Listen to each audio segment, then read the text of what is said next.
Viloyatimizda Raqobatni rivojlantirish va iste'molchilar huquqlarini himoya qilish qo'mitasi raisi ishtirokida tadbirkorlik subyektlari, fuqarolar hamda ommaviy axborot vositalari vakillari bilan ochiq muloqot o'tkazildi. Mavzu tafsiloti muxbirimiz lavhasida.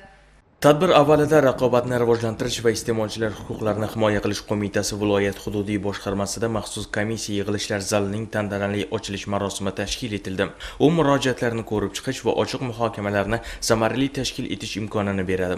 Shundan so'ng ochiq muloqot boshlanib, boshqarma tomonidan 2025-yil yakunlari hamda 2026-yilning birinchi choragida amalga oshirilgan ishlar yuzasidan ma'lumot berildi. Qayd etilishicha, 2025-yilda 1800 dan ortiq, 2026-yilning birinchi choragida esa 500 dan ortiq murojaatlar kelib tushgan. O'rganishlar natijasida 2025-yilda 35 milliard so'mdan ortiq, 2026-yilning birinchi choragida esa qariyb 10 milliard so'm mablag' iste'molchilar va tadbirkorlik subyektlari foydasiga qayta hisob-kitob qilinishi ta'minlangan. Shuningdek, ochiq muloqot davomida jismoniy va yuridik shaxslarning murojaatlari qabul qilinib, ularning savollariga mutasaddilar tomonidan atroflicha javob berildi.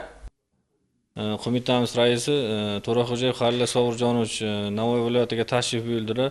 Tashrif buyurishdan maqsad jamoatchilik, ommaviy axborot vositalari va tadbirkorlar, fuqarolar bilan ochiq muloqot dasturi amalga oshirildi.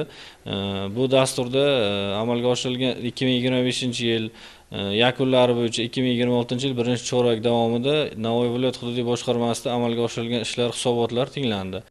Mazkur ochiq muloqot hududda ochiqlik va shaffoflikni ta'minlash, aholi hamda tadbirkorlar bilan to'g'ridan-to'g'ri muloqotni yo'lga qo'yishda muhim ahamiyat kasb etdi.